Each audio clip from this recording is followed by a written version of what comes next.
Good evening. To whomever listens to these recordings, I will first give an introduction. My name is Dr. Timothy Wilson Hale.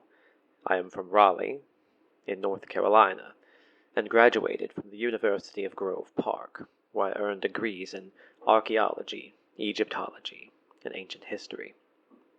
I worked for 3 years at the North Carolina Museum of Life and Science, but I'm currently self-employed. That is to say that I am the sole inheritor of my father's legacy as owner, curator, and chancellor of the Hale Institute of Supernatural Inquiry, which is also based in Raleigh. I won't spend time on my father's passing, but I will say that in his waning years he began a journey that I myself am continuing today.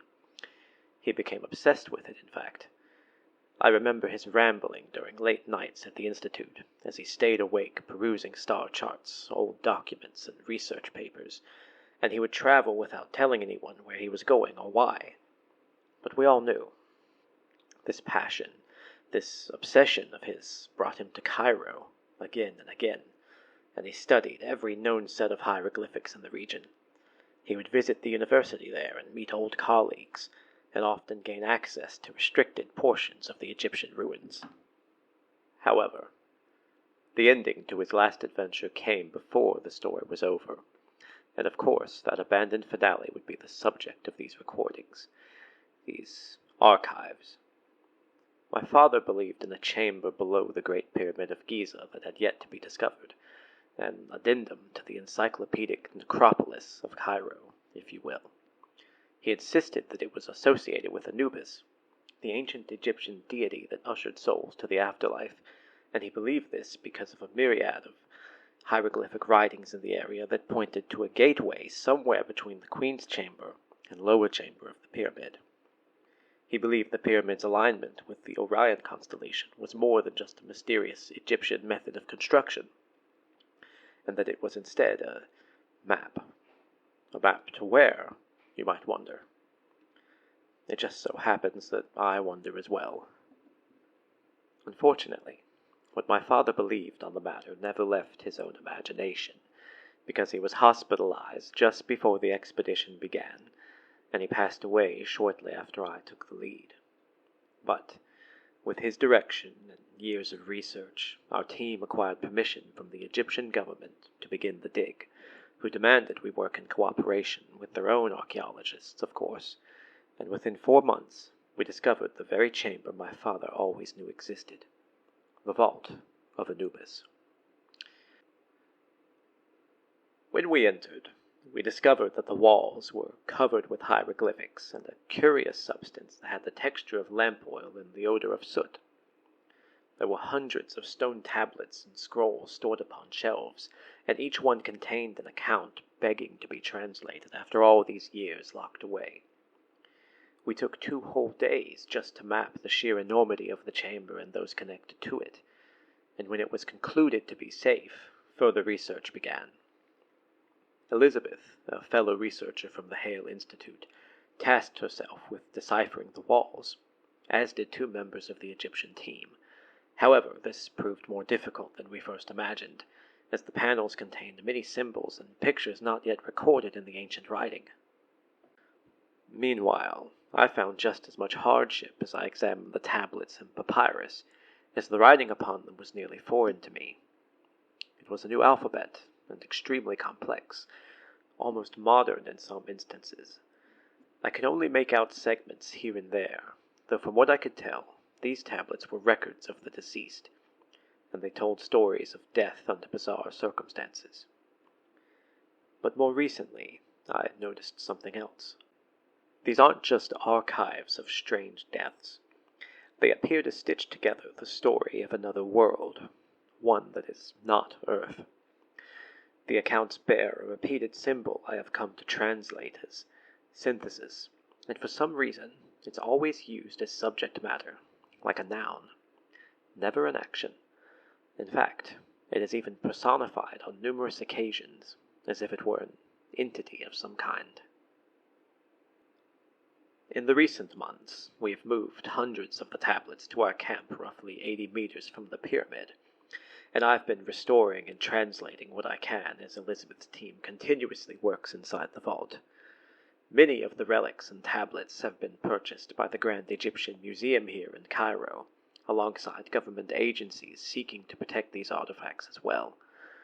However, this has left me with more than 200 writings which the Hale Institute is responsible for, and I swear that I will see this journey through to completion. After all, it was my father's last great endeavor. A moment ago, I mentioned that the record spoke of events in another world.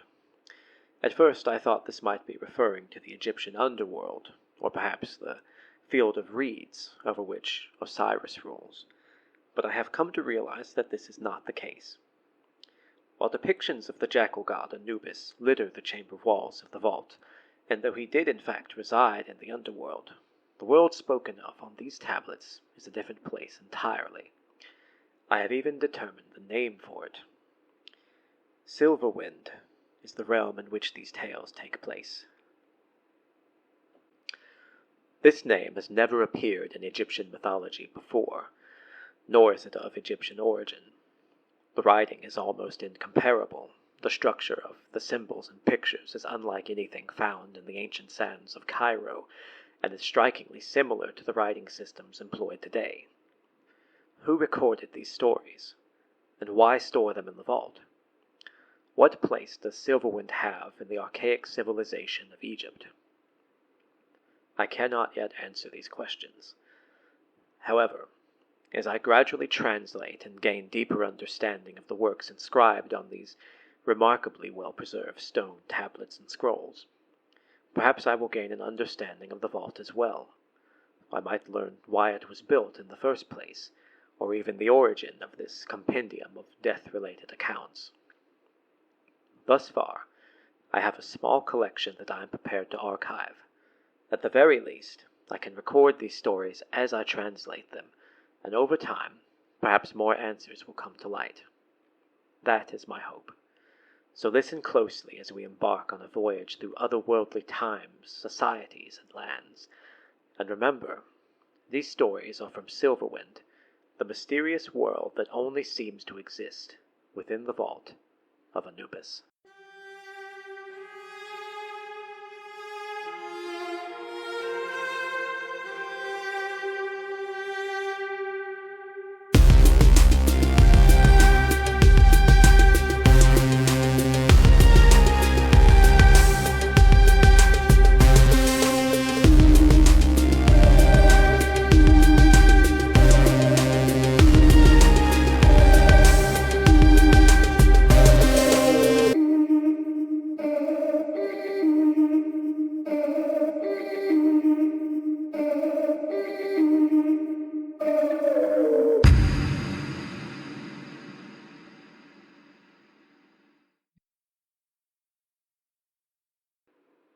The Night Dancer, year 4102, the Fourth Era, a tale from Redfeather the Owl.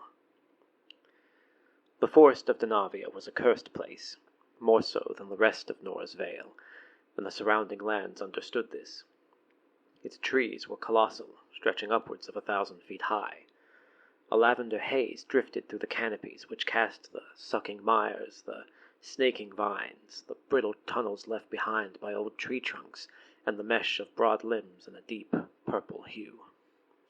It sealed the woodlands beneath a ceiling of toxic mist, and when it drifted to the forest floor, any creature that roamed the understory of oozing bogs and squeezing roots would grow ill, often expiring with prolonged exposure.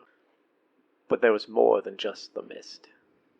There were basilisks the size of whole cottages, an uncountable variety of venomous arachnids, and the six-legged kasha, giant striped felines with stingers on their tails that feared not predator nor prey. These beasts prowled the nooks of castle-sized tree husks, lurked within the crannies of winding roots, larger than wilderness ravines, and darted through the underbelly of black bamboo forests. Because of its horrors, Denavia was deemed inhospitable by most, but in spite of the danger, one village clung to life in the very center, the village of Cadence. The residents were so isolated they could never leave without being consumed by the natural forces around them, and due to no trails carved to or from it, the village was labeled a rot on all maps, a term used to describe locations not frequented by travelers, as opposed to a haven in which people could seek refuge from the hazards of Silverwind. If not for the efforts of courier owls, Cadence would have no contact with the world beyond the Navia. It was a village not built on the forest floor, where kasha and basilisks roamed, but in the canopies of the monstrous, tangled trees. Limbs were thick enough to build homes upon, and many hovels were carved from the trunks themselves, rounded hollows where meager beds, rusty stoves, and rotted pantries corroded like the people that used them. Glowing nightroot vines clung to the surrounding limbs, filtering the noxious haze above and giving the villagers clean air to breathe. Meanwhile, food was scavenged or farmed, and most often consisted of mushrooms, bitter red berries, acinia bark, herbs, and white tea, most of which was combined to make stew or porridge. On occasions, however, hunting parties would scour the nearby limbs in search of rodents to cook. Despite there being a forest floor, nobody was allowed to touch the ground unless exile was their intent, and nobody could be out past darkfall. Loud drums played twice a day, signaling to the people when it was safe to leave their homes and when to return, and not a single resident protested this routine. Cadence was strict with its laws and hard on those who broke them. But to understand the village rules, one must first understand why they were needed in the first place. It was fear that had driven the villagers to the brink of insanity, for they were terrorized by a horror unrivaled by others on Silverwind: the Night Dancer. Every night, the people were plagued with horrible nightmares. Some would wake up screaming. All would wake up sweating and breathing heavily. Their minds would ache consistently. At darkfall, with their doors locked, their children sealed away, and their candles snuffed out, the Night Dancer would come. They would see it in their dreams. A pale woman in a white dress, twirling and swaying, drifting through the darkness. She was accompanied by no sound, and the nightmares were of her moving on a pitch-black background, waltzing through a gloomy mist. The dreams were brief, only a few minutes at most. However, the villagers felt as though they lasted all night, for when they were asleep, every minute felt like an hour. Usually, the Night Dancer would take no one. For reasons unknown, it couldn't, not if they were indoors. Also, it never claimed the life of an adult. But should a child be outside beyond the town's curfew, should they take no shelter when the creature haunted their dreams at night, the whole village would be awakened by the howling of a distressed mother as she frantically searched for her baby the following morning. She would find no solace, because when the Night Dancer claimed someone, that child never returned. So many families had suffered already, and though months had gone by since the last taking, each night came with a reminder of the danger lurking outside their homes, and they did not falter in following the village rules. Nevertheless, mistakes cannot be avoided forever. For that reason, from the courier messages of an old barn owl does this story come, and its abrupt ending is due to the winged creature's sudden disappearance. The Lorge family history stretched back thousands of years, tracing their lineage up to the synthesis. Prior to that, when the world was not teeming with bog, their past was a blur. Their footsteps had touched every part of Silverwind. They spent generations in every land, passing down family traditions and heirlooms from eras long since forgotten. And Mrs. Lorge, Palumina was her name, even possessed a tarnished ring crafted during the Great Starvation. Its potent magic had kept it remarkably well preserved for nearly 4,000 years. This chapter of the family was 3 generations living in the same collection of homes on Cadence's third shelf, the highest of them all. There were 9 members total, 5 of whom were children below the age of 10. Their existence was meager, poverty-stricken like the other 200 villagers around them. However, what they lacked in wealth they made up for in kindness and affection, and though lives in Cadence were gloomy by nature, The Lorge family brought a smile to all the nearby faces. They grew sacred lotus for tea and cattails for arrow shafts, basket weaving, and pillow stuffing. Avow Lorge, the man of the household, would often head out with his eldest son into the upper limbs of Denavia in search of frogs, lizards, and other amphibians to make dye or poisons. They would follow hunting paths, which were protected by nightroot vines that dangled from the limbs or clung to trunks. Through the twisting tunnels of hollow limbs they would collect glowing flora of all kinds, filling entire satchels with herbs, fungi, and flowers with which to craft, cook, and trade. The Lorge family had 2 barn owls, Primrose and Redfeather, and they were among the wisest in Cadence. Experience came with their age, and they could navigate the forests and bogs without mishap, often delivering messages to the villages beyond.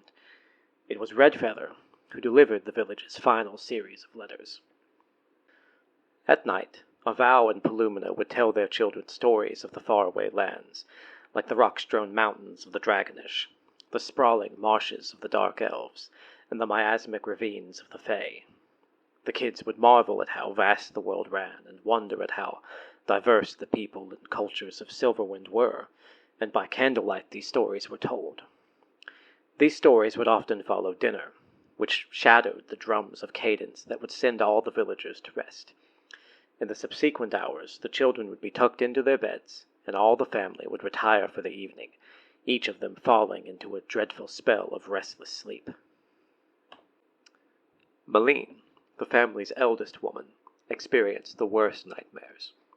For some reason unknown to the villagers, the night dancer would penetrate elderly minds the longest, dancing on that black canvas like someone trapped where time moved slowly.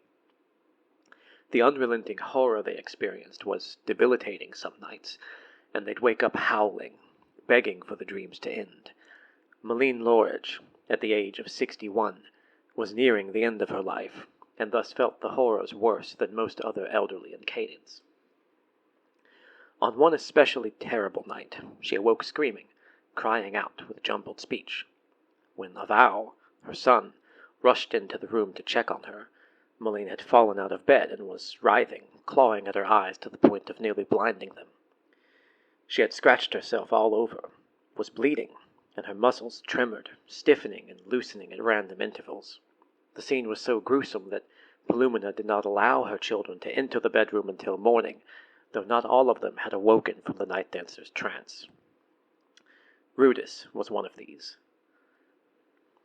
For the children of Cadence, their situation was far stranger, and never understood by the villagers. They would often sleepwalk, open doors, or eat full meals without waking, and if the right precautions were not taken, they would wander outside their homes. Many would have nosebleeds during the night, or wake the next morning with labored breaths, dark circles under their eyes, and a fever. Others would simply not wake for many hours, often sleeping an entire day with no chance of being awoken. Children who had not yet entered puberty suffered these symptoms, while those who were older suffered the nightmares and little more. The Lorge children were named as follows from youngest to oldest: Lu, Amer, Numa, Rudis, Loreth, and Vorn. Of these, Vorn was the eldest, just beyond the stage of puberty. Unlike his brothers and sisters, his parents scarcely worried that he might wander off in the night, for he dealt with the nightmares in the same manner as them.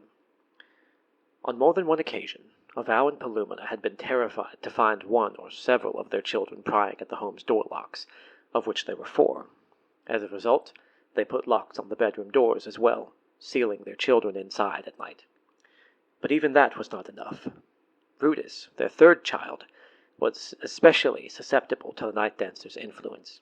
His longest bout of sleep was just under 2 days, and during that time he was dehydrated, sweating profusely, mumbling nonsensical things, sleepwalking, banging on his bedroom door, and trying everything to escape and flee into the forest. This was a nightly occurrence, though some were worse than others. But despite how terrifying his behavior during sleep was, the truly horrifying thing about Rudis was the behavior he began to display while awake. In the corners he would sit, staring blankly at the wall, and When asked why he wouldn't get up and play or help his mother, he didn't have an answer. He'd just act typical from there, carrying on with the very things he'd neglected to do before. On other occasions, twice so far, he had forgotten that their village was not on the ground, but in the trees, and he nearly walked off the edge of one limb to his death. Most telling of his mental state, however, were the instances in which he asked questions. They weren't normal questions a child would ask, and to random adults he would inquire, "Who is the lady in white? Why does she want me? Where did she come from? Can you hear her too?" Some of his questions were more haunting than others, given that nobody could hear the night dancer. All their dreams were silent. The village children began to avoid Rudis, to hide from him. Even their parents were wary of him, and before long rumors reached the ears of Avow and Palumina that their son was touched by the night dancer. Somehow, she had gotten into his head more so than the other children, and they were certain he'd be taken next. Friends and neighbors began to warn the Lorge family, begging them to keep their son close. Nobody wanted Rudis to be stolen away. However, their fears were for naught. The night dancer's next victim was not of the Lorge family, but of another, the Yoth family. A small household of 3 people. Jude and Kadina Yoth raised a little girl, Mona. Like most, her hair was white and her skin pale. She had ruby eyes that charmed all who gazed into them. A sweet and energetic girl, she was quick to divert boredom by following lizards that scurried on the limbs, chasing after moths that fluttered and glowed, and climbing portions of the tree in which her family lived. But aside from being entertaining, she was also helpful, and would deliver the mushroom java her mother brewed each morning to various families around the village. She'd even help her father work on netting, which he used to catch certain insects for the various potions he created. Due to her childish ways and helpfulness, everyone in Cadence knew of Mona and watched over her, a fact that made her untimely demise all the more shocking. It was just before the morning drums that a shriek pierced the forest. The cry was sharp, eye-opening to the other villagers. When the drums sounded and everyone flooded out of their homes to find the commotion, they discovered Kanina Yoth outside her home, crumbled on the limb on her hands and knees, wailing. She clutched the fabric of a torn gown in her hands. At the same time, Jude was on his hands and knees at the doorway. The lock was in pieces, revealing the sickening truth that Mona had forced her way out during the night, most likely with the tool left unguarded. For hours after the incident, families comforted the Yoths and made arrangements for a death ceremony. Many went home to prepare wax candles and to braid circlets made of glowing nightroot, while others went to the center of Cadence, where a mass of twisting limbs, vines, and plants formed a hollow sphere that was considered sacred by the people. The sphere was known as Mirasim, and it was only used for ceremonies of birth, marriage, and death. Preparations were completed by the evening, and though the Yoth family was not ready to say goodbye to their daughter, they were forced to. Life in Cadence did not allow for prolonged mourning of the dead. In fact, the villagers believed it to bring misfortune upon them, because, as everyone knew, their lonely parish in the trees was cursed. Within Mirasim, the vines sprouted flowers that glowed a quiet blue, and moths fluttered at the upper portions. A natural altar was in the center, jagged on the sides like a pile of roots, but flat on the top. On this table were Mona's possessions lain. Things like clothing, keepsakes, and a necklace, and a doll. All of this was placed upon the altar. Another child was gone, taken by the night dancer. To protect what remained of the village, all remnants of the child had to be destroyed and forgotten. Jude and Kanina Yoth were the first to light their candles, and behind them in the altar, all other members of the village ignited their own. They gathered in and outside Mirasim with their hearts burdened for just that one night, and to the forest they sang a quiet hymn. The sound was peaceful, suppliant in its words, and melancholic in tune. The song was not for the dead, but for those left behind, and in the calming glow of Mirasim did the Yoth family weep. Following Mona's disappearance, dreams of the night dancer ceased for a single night, It had been satiated just long enough for the Yoth family to have pleasant dreams of their daughter, but after that, her name was never spoken again by anyone in Cadence. In time, she would fade from all things, even memory, as no record of the taken was kept, and if not for the consistent letters of Redfeather, her story would have never escaped the cage of that horrible, isolated graveyard in Denavia. As for the Lorridge family, their trials had only just begun.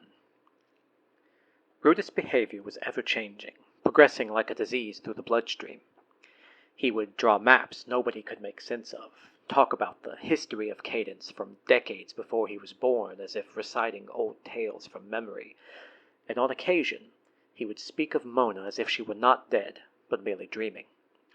Like before, however, his most terrifying actions came through dialogue he claimed to have with the night dancer. He began talking about it as if it were lonely, saying things like, "She is right below us. Can't we be her company? Her heart is barely beating and she needs us to survive." And, most ominously, "Mona is with her, and very, very happy." Naturally, when these things were said to the villagers Rudis encountered, the Yoths were both petrified and angry. They confronted Avow and Palumina, both of whom were apologetic and full of understanding, but they too were stressed by their son's behavior. Their days were heavy-laden with fear, and their nights, when not caught in the night dancer's dreams, were sleepless. They, and everyone in Cadence, feared that Rudis would be next. Because of that, the Yoth family quelled their anger and did not press the subject further, for they understood firsthand how unbearable it was to suffer through a child's demise. This behavior from Rudis worsened in the following days, and eventually the Lorridge family accompanied him at all times, and rarely allowed him to leave the house. Avow put an extra lock on every door and sealed all the windows, and as time passed, Rudis developed more fevers, rashes on his skin, cold sweats, intense headaches, and bruises on his wrists and ankles, as if somebody had grabbed him in an attempt to drag him away. The village alchemist, Jude Yoth, and the village physician, Ruid Norrell, examined him and provided medicine, but the symptoms persisted no matter what he was given. For whatever reason, the night dancer wanted Rudis more than the other children, and was causing great harm in order to claim him. It was weeks into this turmoil that Avow requested to speak before the village, a request that was met with acceptance and intrigue. Everyone knew of his family's troubles, and everyone wanted to hear him out, lest they experience the same mayhem and go without aid from their own neighbors in the future. In front of the home of the village elder, Jeth Wintus, Avow was given the opportunity to address his neighbors and friends, yet his request was one they could not fathom, for it had never been suggested before. The suffering to his wife, his children, and himself left Avow with a choice to make: wait until Rudis was torn away from him, or go on the hunt. He insisted that the night dancer was out there somewhere, and if they could find it, perhaps it could be slain. Naturally, this required searching not only the trees, but the forest floor, a place that was forbidden. He fully expected the village to protest and deny his proposal. However, one person stood beside him without question: Jude Yoth. The two of them had become close friends during the time spent with Rudis, and after losing his own daughter, Jude was more than willing to strike back against the night dancer. If it could be found, that is. Hunting parties had trails all over the upper shelves of the nearby pieces of forest, and there was no evidence of a creature. There were no nests, no burrows in the hollowness of tree trunks, but then again, nobody had searched below. The forest floor remained untouched by the citizens of Cadence for decades, and it was that which led Avow to believe their hunt should take place in the mire, the roots, and the basement of Denavia, as well as the top. Avow was determined to leave, and Jude was right beside him. For 2 days, Elder Wintus deliberated on the matter. Then, at Avow's request, he provided an answer. Nobody would be required to leave the village, but those that wished to do so could. In the end, only 3 people chose to hunt for the night dancer, for all others sought to avoid its wrath. These 3 names will forever be remembered by history, for they were prominent in the letters retrieved from Redfeather the courier owl. Val Lorge, Jude Yoth, and Rued Norrell. The last of these was guided by intrigue, and with no children or wife of his own, there was little to lose. As for the two prior, their wives were burdened to see them leave, but they too sought revenge to keep the other children safe. In the days that followed, preparations were made. Hunters had caught glimpses of the forest floor during previous outings and had portions of it mapped. Avow and his team would use these to their advantage, though the maps did not spread far beyond the reaches of Cadence. As for the supplies, weapons and food were gathered. Bows and arrows, swords, dried herbs and vegetables. Moving through the terrain would be difficult, so staying nimble and quiet was their highest priority. While they were gone, hunters would search the outer limits of their trails and look for signs of the creature, though nobody expected evidence to be found. The night dancer appeared in dreams, never in the flesh. Avow, Jude, and Rued received the blessing of Mirasim prior to their departure, in which they were anointed with the sap of their village's largest and oldest tree. Everyone in Cadence was present for this. Afterward, it was time to depart from their families and say goodbye. Avow had much to say, and spoke with his mother, his wife, and each of his children individually, ending with Rudis. He knelt down and embraced his son, saying it would not be the last time they saw each other in this world. In response, Rudis had one thing to say. His eyes were hollow while his words came out empty like someone whose emotions did not exist. "No, father, you will not come back to us. She told me so." Avow had no words after that. He stood up, kissed his wife goodbye, then descended the forbidden path with Jude and Rued, carrying all the hope of their people on his shoulders, though he did glance back one last time before vanishing in the brush. What followed was days of waiting, during which time Palumina wrote the last of her letters. Aside from the night dancer's inescapable dreams, she was awake and pacing through the night, praying to Mirasim that her husband returned home safely. During this time, she wrote mostly of her own fears and anxiety, but there was one instance that warranted being recorded, and according to her, there had never been a more distressing moment in her life. Early one day before the morning drums, she was by the fire trying to quell her own nerves when Rudis awakened. He did not speak at first. Instead, he knocked on his bedroom door until she let him out. After that, he just stood over the threshold, silent and unmoving, his eyes connected with hers. "Mother," he uttered calmly. She knelt down to be at eye level. "Yes, dear." What he told her next was surely remembered until the end of her life, for it was the focus of her final letter, which left the demise of Cadence a mystery to us all, even now. "Father is dead now," he said, "and we're going to die next." Part 2. The Expedition to Cadence. The letters from Palumina Lorge ceased abruptly, and the mystery spread rapidly throughout Nor's Vale. The owl keeper and scribe who received the letters lived in the eastern watchtower of Fort Nunavut, a secure human settlement that barely grazed the outer edges of the forest of Denavia. By candlelight he studied them, reading long into the night. After days of holding them, wondering if their messages were true, he reported the letters to the town's bishop, and from that instant rumors sprang forth like a fountain. The night dancer. Whispers of the creature spread from home to home, and since Fort Nunavut was a haven, not a rot, travelers spread the word far and wide. Another village wiped off the map. It was a story everyone had heard before.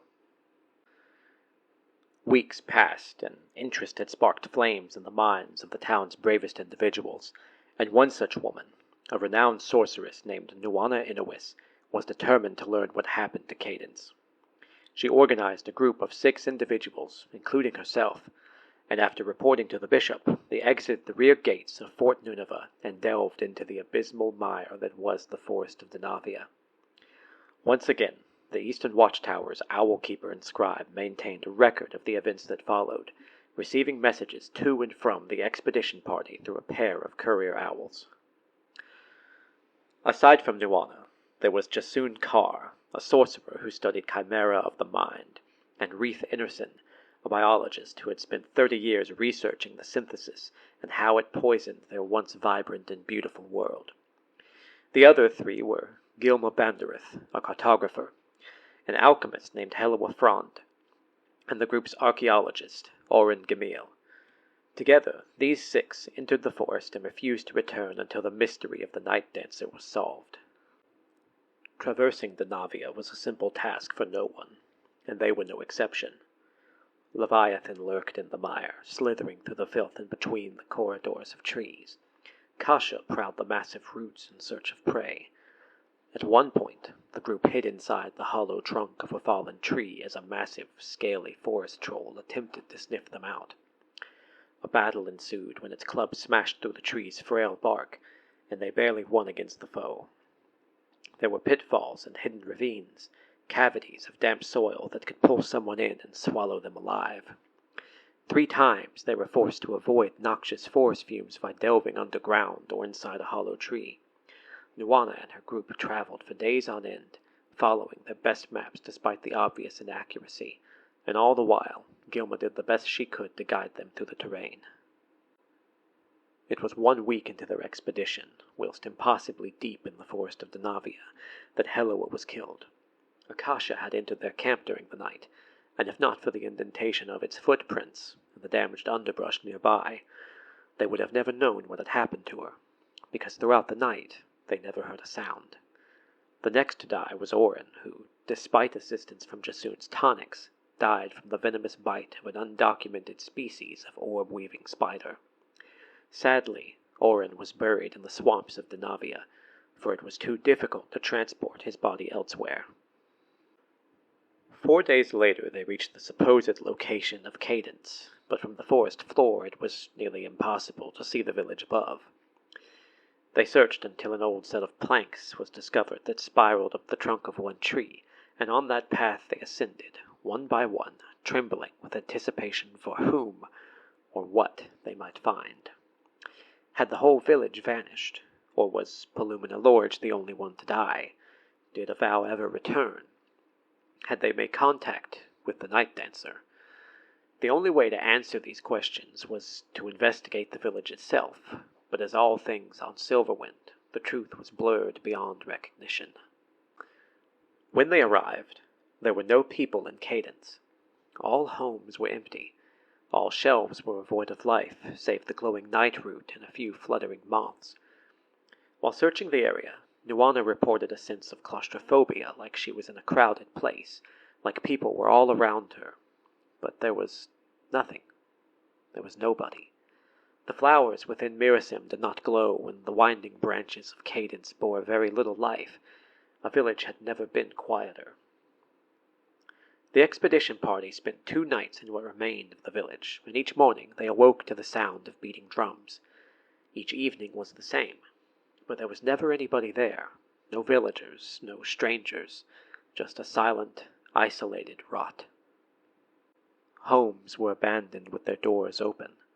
Rotten food was left on tables. No blood was found, nor was there evidence of a struggle. However, for the first 2 nights of their expedition, the group experienced no dreams, and despite sleeping outside, they never felt a presence like that of the night dancer. Until the 3rd night, that is. Like the dreams known to have haunted the villagers of Cadence, they too had visions. Silent as a forest in winter, they would find themselves inside a never-ending black. There were no smells, no sounds, but inside a dense fog they noticed something white in the distance. Then, as it drew nearer, they recognized it as a woman. Her skin was a pale, pasty white like many humans, and her dress was the same color, and through the fog she danced without ever making noise. Then appeared another person, a child. This one was a young boy dressed in a white tunic, and he danced as well, though not in synchronization with the woman. Others appeared after him of varying ages, man, woman, boy, girl. They were all dancing in slow motion, almost as if their bodies were submersed in water. Soon the dreamers were surrounded by a parade of these dancers, and there were easily more than 100 people, an entire village's worth, that slowly swanned by. swaying, twirling, waltzing, eyes closed, dressed in white. An uncontrollable sense of dread filled those of the expedition as they each witnessed this in a dream, and their minds ached, their bodies trembled. They awoke to high fevers, sweating, an instinctual desire to flee, and through the fear and the sense of being watched, Nuana knew the claustrophobia she felt before was not due to her own anxiety, but to the fact that the residents of Cadence had not left the village. They had merely changed into what was a mystery. And as for where they existed, that too was impossible to know. But when she looked back and recalled the dream, she remembered one tiny detail about the First Lady in White. She was dancing faster than the others, at normal speed. Everyone else moved at an unnaturally slow pace. The following morning, Nuana wrote a letter and sent it to Fort Nunavut with an owl, detailing these events.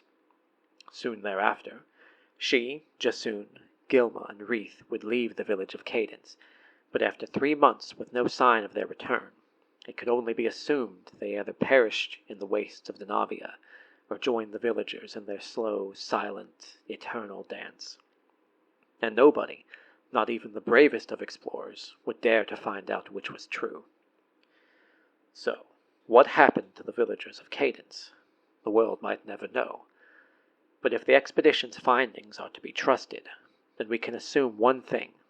Those who once lived in that isolated rot deep in the forest of Denavia were no longer present in our world. Instead, they had passed on to another, and were in a place beyond our understanding. They, despite surviving in that forest for centuries, had finally succumbed to the Night Dancer. It is the owl keeper and scribe Vicus Lemaire who recorded these events, and it was he who sent a courier owl back to the sorceress Nuana Inouis. Currently, that owl has not returned. However, perhaps time will tell what became of those who journeyed into the forest and did not re-emerge. Perhaps this story has yet to end. Until then, I will remain in this watchtower and gaze into the uncanny eyes of Denavia each night by candlelight, and should I catch a glimpse of someone or something staring back, I will hope it is a survivor of the madness therein, and that they are not twirling like a dancer through the fog.